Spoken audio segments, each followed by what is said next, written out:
की जय। भैया जी महाराज की जय।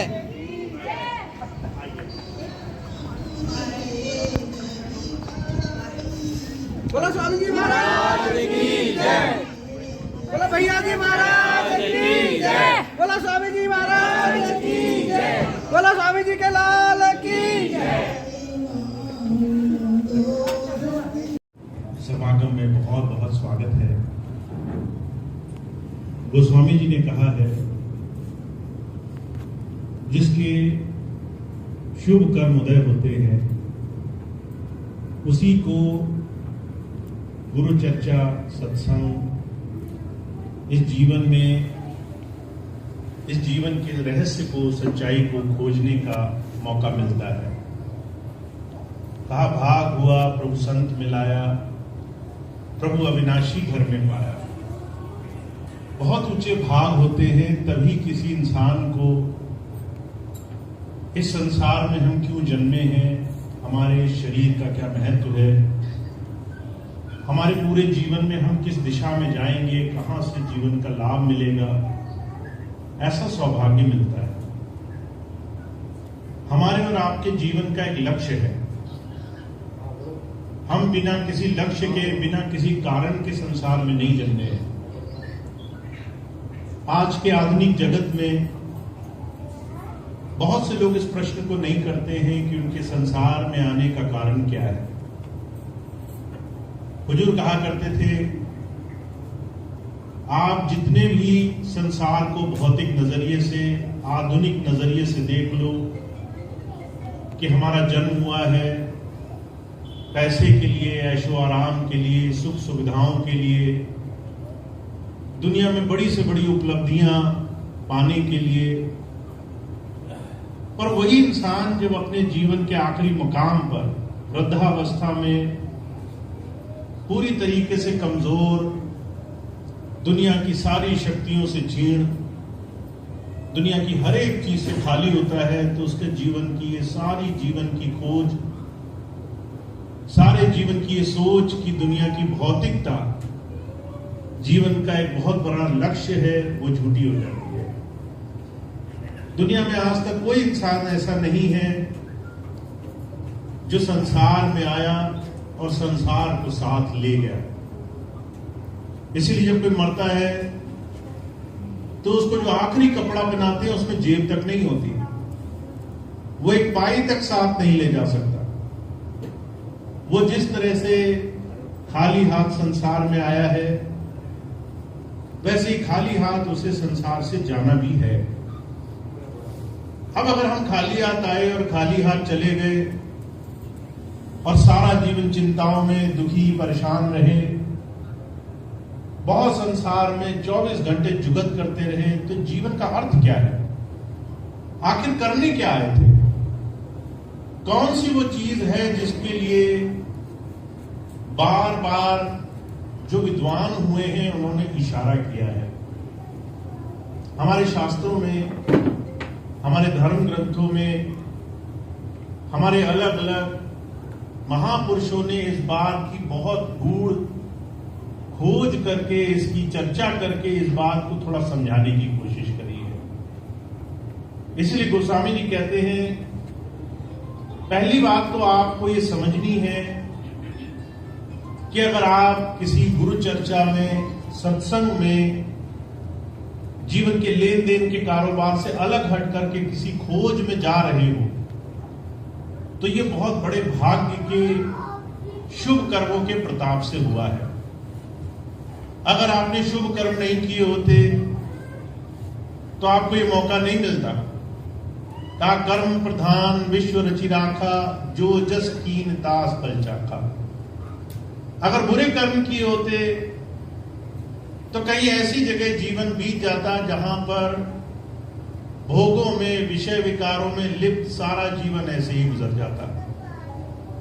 मैंने कई बार देखा है, बहुत से लोग जो बचपन से इस सोच में कि जीवन का असली आनंद मद में है, नशे में, इस भाव से जब वो बड़े होते हैं कि जितना नशा रहेगा उतना जीवन अच्छा गुजरेगा, तो वो सारा जीवन नशे की चाह में अलग अलग संसार के कामों में लगे रहते हैं। अभी पिछले दिनों जयपुर में एक बड़ा जवान सा बच्चा 30-32 साल की उम्र का, उसके दिमाग में आया कि मेरे पास पैसा तो बहुत है, बहुत सारी दुकानें हैं, आमदनी के बहुत से जरिए हैं, आनंद कैसे मिलेगा? तो आनंद मिलेगा मद में, नशे में। पैसे का नशा, शराब का नशा, पदवी का नशा, भौतिकता के इस नशे में उसको ये नहीं समझ में आया कि सीमा कहां है। दिन रात पीने लगा, जो भी उससे बात करता उससे बदतमीजी से बात करने लगा। कोई भी उसके पास आए तो सम्मान का, मान बढ़ाई का, इतना नशे में चूर की ढंग से, तमीज से बात नहीं करता था। धीरे धीरे स्थिति ऐसी हो गई, पत्नी घर से छोड़कर चली गई, माँ बाप दुखी रहते थे कि रोग लग गए। 30-32 वर्ष की उम्र में उस नशे ने, शराब पीने की लत ने ऐसी स्थिति बना दी कि सारा शरीर बेकार हो गया। डॉक्टरों ने जवाब दे दिया, इतनी जल्दी उम्र में मौत आ गई। घर वाले कहते थे बताओ इसके पास तो सब कुछ था, ये इतनी जल्दी क्यों चला गया? हुजूर कहा करते थे संसार में दुनिया के अलग अलग भोगों को भोगते हुए जो संसार जी रहा है उसके कर्म उदय नहीं हुए। वो कहीं ना कहीं समझ नहीं पा रहा है कि जीवन में जन्म लेने के पीछे कारण क्या है। तो आप सब बहुत भाग्यशाली हैं अगर आपको जीवन में अपने दैनिक दिनचर्या, अपने जीवन के निर्वाह के साथ साथ इस बात की अंदर लगन लगी है कि मैं खोज करूं इस जीवन में सत्य क्या है, हमारे इस जन्म के पीछे बड़ा कारण क्या है। और गोस्वामी जी कहते हैं जिसके ऐसे कर्म उदय हो गए हैं, जिसने शुभ कर्म करने शुरू कर दिए हैं, वो खराब कर्म करने वालों से बहुत अच्छा है। एक आदमी ऐसा जो संसार में सिर्फ दुष्कर्म करने में विश्वास रखता है, किसी मद में चूर है, वहीं दूसरा व्यक्ति जो किसी की भलाई, अच्छाई, नेकी, किसी के सुख की, किसी के जीवन में अच्छे की कामना करता हुआ जीवन जी रहा है, वो गलत काम करने वाले से 1000 दर्जे बेहतर है और उसका फल उसे जीते जी मिल जाएगा। उसके ऊपर से मद माया, मन पे ऊपर तमाम ऐसे दुनिया के भौतिक नशे वो हद पर हावी नहीं रहेंगे कि वो सोच समझ न सके और जीवन में उसे अच्छे लोगों की संगत मिल जाएगी। ऐसे लोगों की संगत मिलेगी जो जीवन में कुछ प्राप्त कर चुके हैं, जो हमसे कुछ बेहतर स्थिति में है, जिनकी सोबत में, जिनके साथ बैठ करके हमें कुछ ऐसी चीजें मिलेंगी जो इस मनुष्य जीवन के रहस्य को दर्शाती है। वो रहस्य क्या है?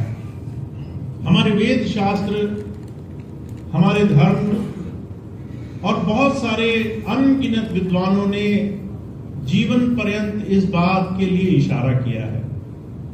हमारे जीवन में 2 तरह की ऐसी चीजें हैं जिसको हम संसार में लेकर चलें तो सारी चीजें हल हो जाएंगी। एक दृश्य है स्थूल शरीर से जुड़ी हुई है।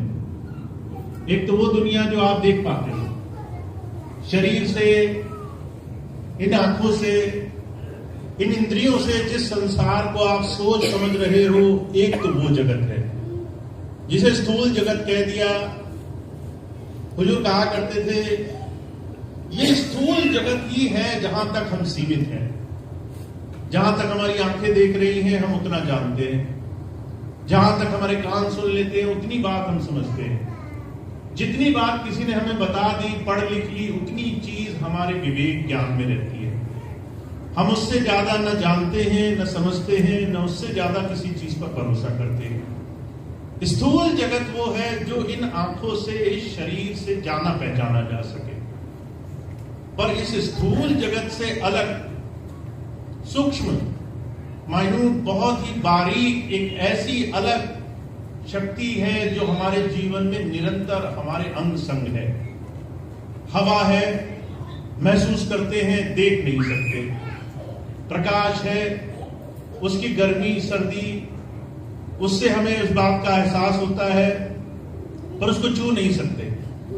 ऐसी तमाम चीजें संसार में हैं जिसकी अनुभूति तो होती है, पर वो हमारे पकड़ में, हमारे नजदीक, हमारे इन स्थूल शरीर के सानिध्य में, साथ में नहीं है। हुजूर कहा करते थे, इस स्थूल जगत से सूक्ष्म जगत तक आप हर रोज जाने अनजाने सफर करते हो। जब आप सोते हो, जब आप सोते वक्त आंख बंद करते हो, तो सोने की क्रिया संतों महापुरुषों ने इस शरीर के ध्यान एकाग्रता की स्वाभाविक क्रिया कही है। आपको तभी नींद आ सकती है जब आपका ध्यान शरीर से अलग हो जाए। अगर आप लेटे रहो और आपको 24 घंटे ध्यान रहे शरीर और शरीर से जुड़ी हुई चीजों का, तो आपको नींद नहीं आएगी। पर जब आप थक जाते हो, आप थोड़ी देर बिस्तरे पर जाते हो, आंखें बंद करते हो, तो आपका ध्यान इस संसार से खींचने लगता है। आपको घर की चिंता नहीं रहती, शरीर की सुध बुध नहीं रहती, आपके चारों तरफ क्या हो रहा है इसका थोड़ी देर के लिए ध्यान नहीं रहता, और आपका ख्याल इन तमाम चीजों से सिमट करके दोनों आंखों के बीच सिमटने लग जाता है। हुजूर कहा करते थे, ये जो सुप्त अवस्था है, सोने की क्रिया, ये वो माध्यम है जिसे जीते जी संत सिखाने के लिए आते हैं। महापुरुष कहते हैं, अगर आप जीते जी जागते हुए अपने ध्यान को संसार से खींचने की क्रिया सीख लो, और अपने शरीर में होते हुए भी इस शरीर के अंदर जो इस भौतिक स्थूल शरीर है, इससे अलग होकर के सूक्ष्म को, बहुत बारीक, बहुत ही महीन उस अंदर के रहस्य की तरफ जुड़ने की क्रिया सीख लो, तो आप अपने जीवन में उस लक्ष्य की तरफ बढ़ जाओगे जिसके लिए आपको जीवन में भेजा गया है। हमारे महाराज जी अक्सर एक मिसाल फरमाया करते हैं, कहते हैं आप गाड़ी ले लेते हो, और जब उस गाड़ी में आप बैठने की कोशिश करते हो तो आपको दो चीजें बताई जाती है। कहते हैं पहला, इसमें ईंधन लगेगा, अगर आपने इसमें पेट्रोल डीजल जो भी साधन है वो नहीं डाला तो ये गाड़ी आगे नहीं बढ़ेगी। दूसरी चीज, आपको इसको दिशा देनी होगी, तभी आप कहीं पहुंचोगे। अगर आपने पहले से तय नहीं किया कि इस गाड़ी को किधर जाना है, तो जितनी देर बिना तय किए आप चलोगे, उतनी देर दिशा में सही लक्ष्य की तरफ नहीं बढ़ पाओगे। दुनिया की जितनी भी चीजें हैं, खाना पीना, महंगी से महंगी चीजें खरीदना, सुख सुविधाएं इकट्ठा करना, ये इस शरीर रूपी गाड़ी का ईंधन है। हमें खाना चाहिए, हमें रहने को घर चाहिए, हमें जीवन में इस तन को ढकने के लिए कपड़ा चाहिए, हमें 2-4 लोगों के साथ निर्वाह करने के लिए सामाजिकता चाहिए। ये हमारी आवश्यकता है।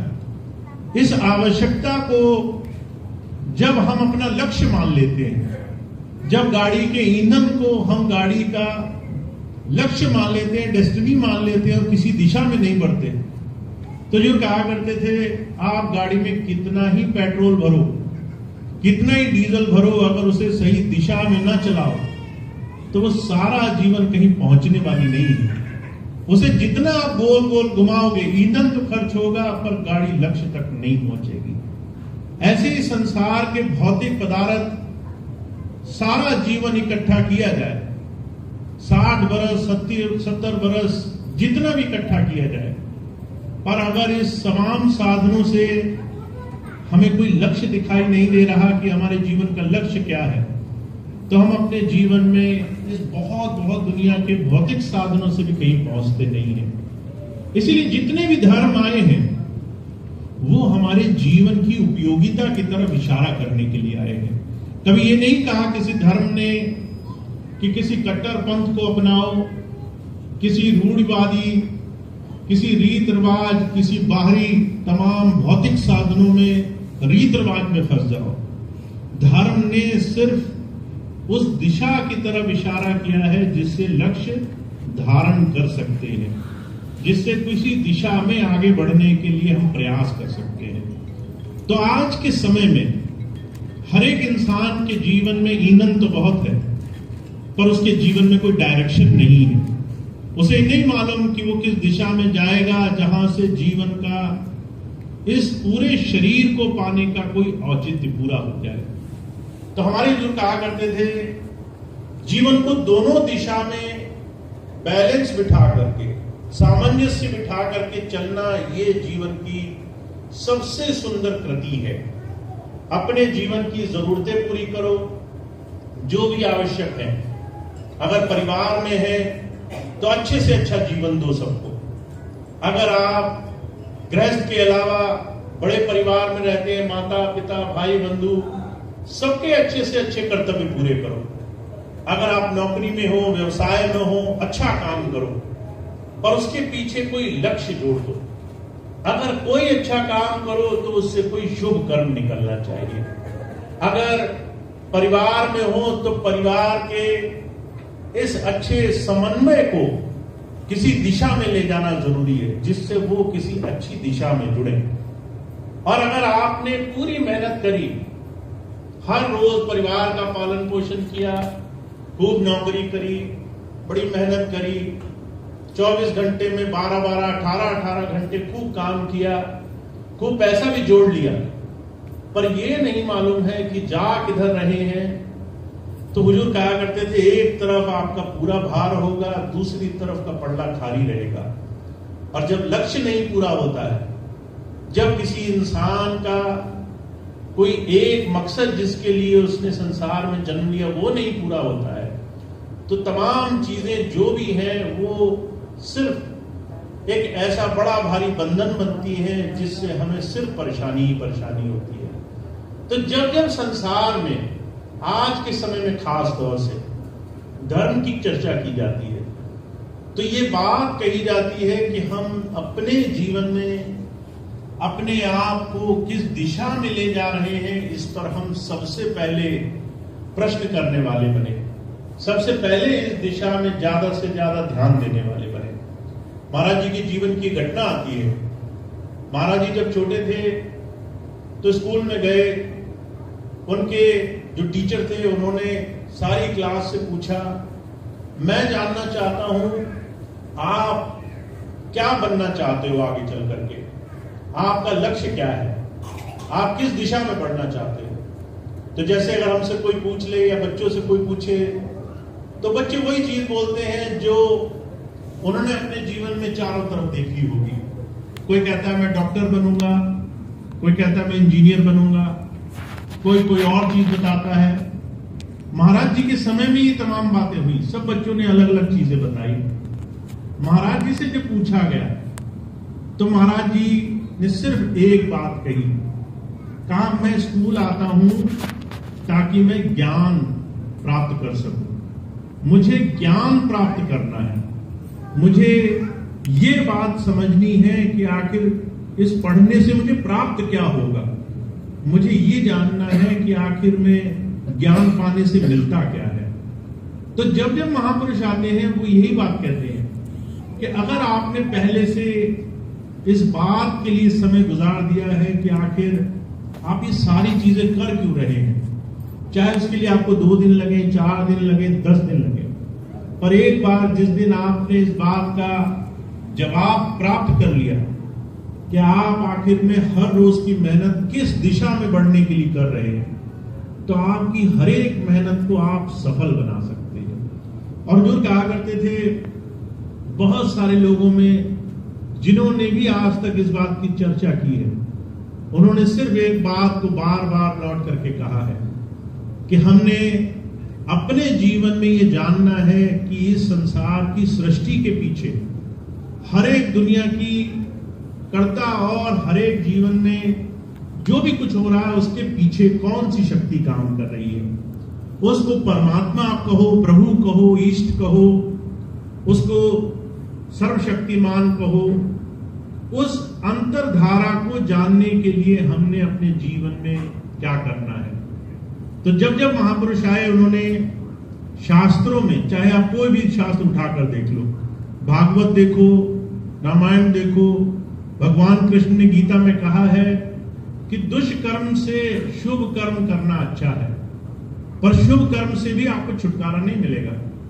अगर एक जगह लोहे की जंजीर हो, वो आपके पैर में बांध दी जाए, कोई दूसरा आदमी हो उसको सोने की बेड़ी से बांध दिया जाए, दोनों ही आदमी उस जंजीर में बंद करके कैदी ही कहलाएंगे।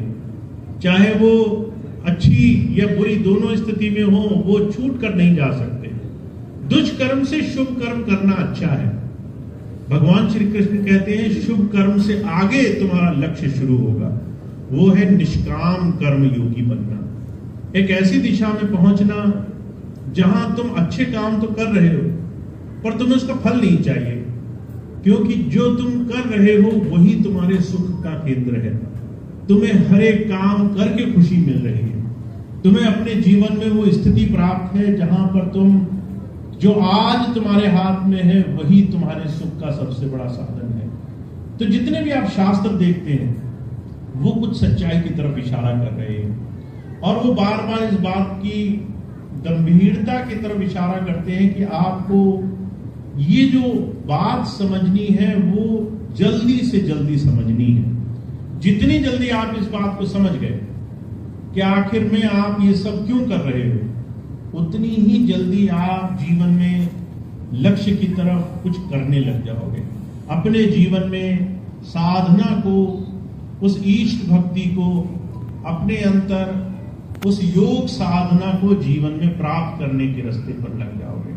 तो आज का समय आधुनिकता में, भौतिकता में, जहां हर एक इंसान ध्यान, साधना, प्रभु भक्ति को मजाक समझता है, इसको कहीं ना कहीं आध्यात्मिक साधना को अपने जीवन का सबसे कम जरूरी, सबसे ज्यादा व्यर्थ चीज मान करके चलता है, वहीं पर वो लोग जिन्होंने जीवन में बहुत कुछ पाया वो इस तरफ इशारा कर रहे हैं कि आपको सब कुछ पाने के बाद भी लौट कर आना इधर ही पड़ेगा, क्योंकि जो संतोष है, सुख है, वो आपके अंतर से उपजता है, और वो तभी उपजता है जब आप बाहर के सारे काम करने के साथ साथ अपने आप को भी समय देते हो। तो आज के समय में जहां सब कुछ है आपके पास, वहां आपके लिए अपने अंतर उस साधना से जुड़ने का रास्ता भी बहुत आवश्यक है। अगर आप सब कुछ कर लोगे और अंतर से आप सुख के, आनंद के स्रोत से नहीं जुड़े, तो आपके जीवन में कुछ कमी रहेगी जिसके लिए आपको बार बार खोज करनी पड़ेगी। तो अच्छा तो यही है कि जब समय हो, जब इंसान के पास फुर्सत हो, तभी इस काम को कर लिया जाए, और जितना ज्यादा इस दिशा में कदम बढ़ाएंगे उतनी ज्यादा आपको इससे लाभ मिलेगा। तो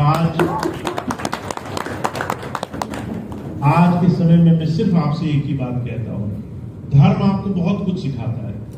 आपको अपने जीवन में अलग अलग तरह के साधन, पूजा पाठ, जब तक नियम, व्रत, उपवास, यज्ञ, नियम, जो भी चीजें आप कर रहे हैं उसके पीछे आप एक बार ये जरूर पूछना शुरू करिए कि आखिर में मैं किस दिशा में जा रहा हूं और वहां मुझे कैसे जुड़ाव की स्थिति प्राप्त होगी। और आप जैसे इस सवाल का जवाब प्राप्त कर लेंगे, आप साधना के रास्ते पर लगने लगेंगे, उस दिशा से आप जुड़ने लग जाएंगे। तो सिर्फ इतनी बात है कि हमें अपने इस भौतिक व्यस्त जीवन में अपने जीवन के इस यथार्थ, इस मौजूदा सत्य को जानना बहुत आवश्यक है, और ये आपको मिले, आप इस दिशा में आगे बढ़ें, और इस दिशा में बढ़ने के लिए जितनी भी आपको सहायता, मदद की आवश्यकता हो, ऐसी तमाम चीजों की मैं आपके लिए कामना करता हूं कि आपके भौतिक जीवन के साथ साथ आपके भौतिक जीवन के साथ साथ आपके आध्यात्मिक जीवन की भी शुरुआत हो, क्योंकि सुख, आनंद वहीं से आपके जीवन में आएगा। तो ये एक छोटी सी बात थी जो आज आपकी सेवा में रखी गई। सभी भाई बहनों का, सभी प्रेमियों का बहुत बहुत धन्यवाद। अपना समय दिया, आपने सत्संग के इस बड़े शुभ मौके पे पहुंचे और आज के इस कार्यक्रम को सफल बनाया। अब इसके बाद सभी भाई बहन प्रसाद जरूर लेंगे, प्रसाद की व्यवस्था है, तभी आज का कार्यक्रम संपन्न होगा, पूरा होगा। तो इस इस सत्संग कार्यक्रम के बाद अब प्रसाद की व्यवस्था होगी, उसके बाद आज का ये कार्यक्रम समाप्त होगा। यहाँ दिल्ली, नोएडा, एनसीआर में लगभग हर महीने सत्संग का कार्यक्रम होता है और हर महीने के सेकंड लास्ट संडे से पहले शनिवार को, हर महीने के सेकंड लास्ट संडे, जिसमें 5 संडे हुए, उसमें चौथे संडे से पहले शनिवार को, जिसमें 4 संडे हुए जिस महीने में, उसमें जो लास्ट थर्ड संडे उससे पहले शनिवार को, इस तरीके से यहाँ हर महीने प्रोग्राम लगता है और अलग अलग जगहों पे, अलग अलग घरों में कार्यक्रम होता है। तो जो भी भाई बहन आगे कार्यक्रमों में आना चाहें, कहीं भी पहुंचना चाहें, तो वो संपर्क कर सकते हैं। आज अनुपम बहन और सभी भाई बहन यहाँ मौजूद हैं, उन सभी से पूछ सकते हैं आप, कार्यक्रमों की व्यवस्थाएं आपको मिलेंगी। अब आज का कार्यक्रम समाप्त होगा, आगे कुछ कार्यक्रम लगे हैं। अगर आपका कोई जानकार इस दिशा में रहता हो, आप उनको बता सकते हैं। कल और परसों का कार्यक्रम हरिद्वार में होगा। हरिद्वार में कल का सत्संग का कार्यक्रम है शिवालिक नगर में, BHEL में, और परसों भी हरिद्वार का सत्संग है। तो अगर कोई जानकार आपका हरिद्वार में हो